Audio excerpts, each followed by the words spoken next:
নমস্কার বন্ধুরা, বরবটি অনেকেই খেতে পছন্দ করে না। যদি এইভাবে রান্না করে দেওয়া যায় তারা সবাই চেটে পুটে খাবে। আমি সুস্মিতা রান্নাবান্নায় স্বাগত জানাচ্ছি।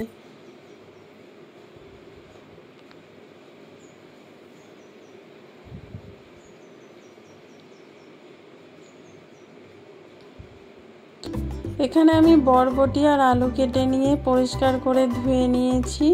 এখানে আমি কড়া বসিয়েছি, তাতে অল্প করে আমি সর্ষের তেল দিয়েছি। তেলটা গরম হয়ে গেলে বরবটিগুলো আমি একটু হালকা করে ভেজে নেব। বরবটিগুলো হালকা করে ভেজে নিলে এর স্বাদটা বেড়ে যায়।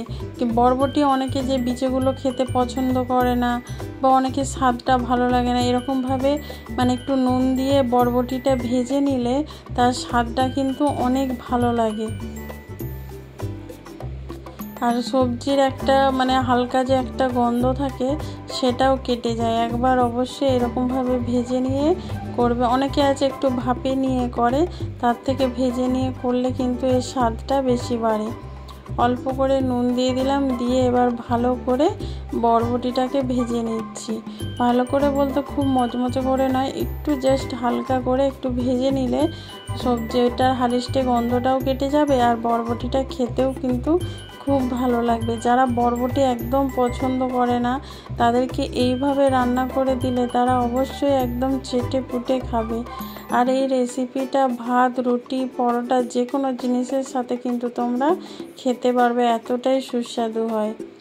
দেখো বরবটিটা আমি হালকা ভেজে নিয়েছি, দেখতেই পাচ্ছ হালকা রঙটা পাল্টে গেছে। এবার আমি নামিয়ে নেবো। আর বেশি ভাজবো না, আর বেশি ভাজলে তখন খেতে ভালো লাগবে না পরে। এবার এই তেলের মধ্যে আর একটু তেল দিয়েছি, তেল দিয়ে আমি পেঁয়াজগুলো দিয়ে দিচ্ছি। আমি এখানে বড় সাইজের একটা পেঁয়াজ কেটে নিয়েছি। পেঁয়াজটা দিয়ে একটু লাল লাল করে ভেজে নেব। খুব বেশি লাল করব না, জাস্ট একটু কালার চেঞ্জ হওয়া পর্যন্ত অপেক্ষা করব। বন্ধুরা, এই ভিডিওটা যদি ভালো লেগে থাকে লাইক, কমেন্ট, শেয়ার করবে। নতুন বন্ধু যারা দেখছো তারা আমার চ্যানেলটা সাবস্ক্রাইব করে দেবে নতুন ভিডিও দেখার জন্যে। এখানে পেঁয়াজটা হালকা লাল হয়ে গেছে। এবার দিয়ে দিচ্ছি এর মধ্যে আলু আর পেঁয়াজ এবার একসঙ্গে ভেজে নেব। তাতে কি হবে, পেঁয়াজটাও ভাজা হয়ে যাবে, আলুটাও ভাজা হয়ে যাবে। আর আলুটার সাথে পেঁয়াজটা ভাজার কারণে আলুটার মধ্যে একটা আলাদা স্বাদ আসবে। তোমরা একবার এইভাবে বানিয়ে দেখবে, খুব ভালো লাগবে। আর কি বলবো, যখন একদম অন্যরকম স্বাদ হয়। এইভাবে তোমরা বানিয়ে দেখো, চট করে রান্নাটা হয়ে যায়, বেশিক্ষণ সময়ও লাগে না আর খেতে লাগে অসাধারণ। বেশি কোনো হেভি মশলারও কোনো দরকার পড়ে না, ঘরে থাকা উপকরণ দিয়েই কিন্তু রান্নাটা হয়ে যায়। দেখো এখানে দেখতেই পাচ্ছ হালকা লাল লাল হয়ে গেছে, পেঁয়াজগুলো খুব ভালোভাবে ভাজা হয়ে গেছে আর আলুগুলো লাল লাল হয়ে গেছে। এবার এর মধ্যে দিয়ে দেবো আমি একটা টমেটোটাও একসঙ্গে আমি ভেজে নেব, যাতে টমেটোটা একটু নরম হয়ে যায়।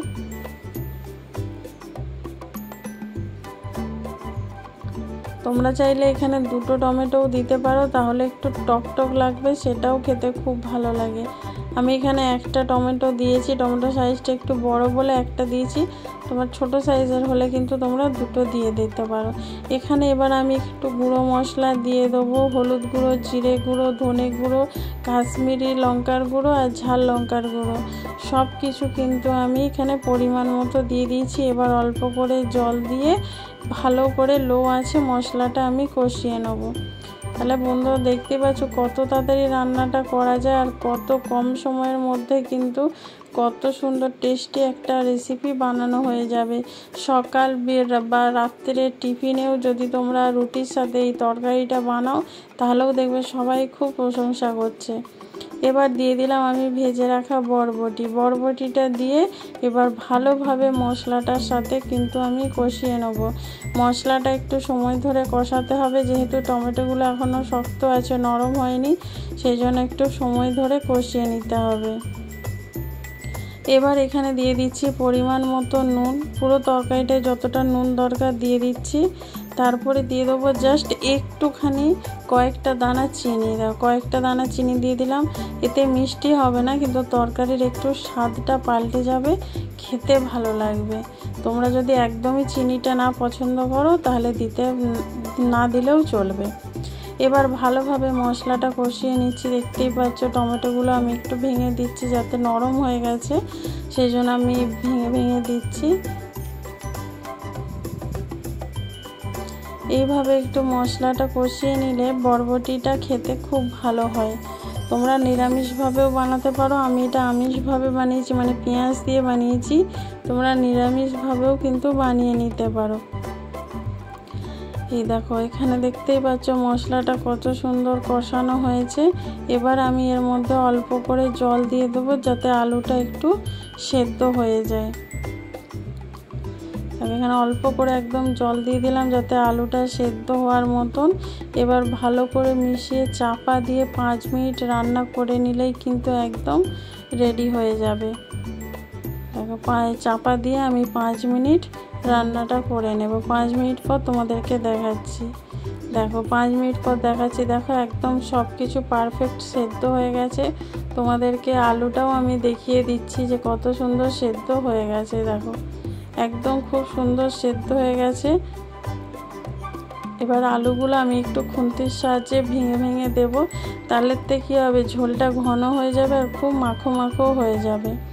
তার আগে এখানে দিয়ে দিচ্ছি আমি একটু ধনে পাতা। ধনে পাতাটা দিলে না এর স্বাদটাও বেড়ে যায় আর গন্ধটা অসাধারণ লাগে। এইভাবে মিশিয়ে চাপা দিয়ে একটু রেস্টে রেখে দিতে হবে 2 মিনিটের মতন। তারপরে গরম ভাতের সাথে রুটির সাথে সার্ভ করবে, দেখবে সবাই তোমার খুব প্রশংসা করবে। দেখো এই ধনে পাতা দিয়ে ভালো করে মিশিয়ে নিতে হবে, 1 মিনিটের মতন মিশিয়ে তারপরে চাপা দিয়ে রেখে দেব।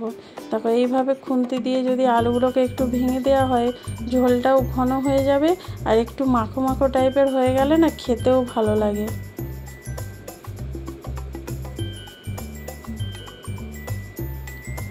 দেখো এইভাবে আমি একটু ভেঙে দিচ্ছি। তোমরা চাইলে ভেঙে দিতে পারো, নাও পারো, এমনি গোটাও আলু রাখতে পারো। এইভাবে আমি একটু ভেঙে দিচ্ছি, তাহলে কী হবে, একটু মাখো মাখো ভাব এসে যাবে আর সেইটা দিয়ে না রুটি ভাত পরোটা খেতে খুব ভালো লাগে। অবশ্যই তোমরা একবার এই রকমভাবে বরবটিটা রান্না করে দেখো, তোমাদের খুব ভালো লাগবে। দেখো 5 মিনিট পর তোমাদেরকে দেখাচ্ছি, রেস্টে রাখার পরে 2 মিনিট রেস্টে রেখেছিলাম, তারপরে তোমাদেরকে দেখাচ্ছি। দেখো কত সুন্দর এটা হয়ে গেছে। এবার নামিয়ে নেব। দেখো এখানে আমি নামিয়ে নিয়েছি। এই রেসিপিটা যদি ভালো লেগে থাকে লাইক কমেন্ট শেয়ার করো। নতুন বন্ধু যারা দেখছো তারা চ্যানেলটা সাবস্ক্রাইব করে বেল আইকনটা ক্লিক করে দিও। যারা ফেসবুক থেকে দেখছো তারা পেজটা ফলো করে দিও। Thank you.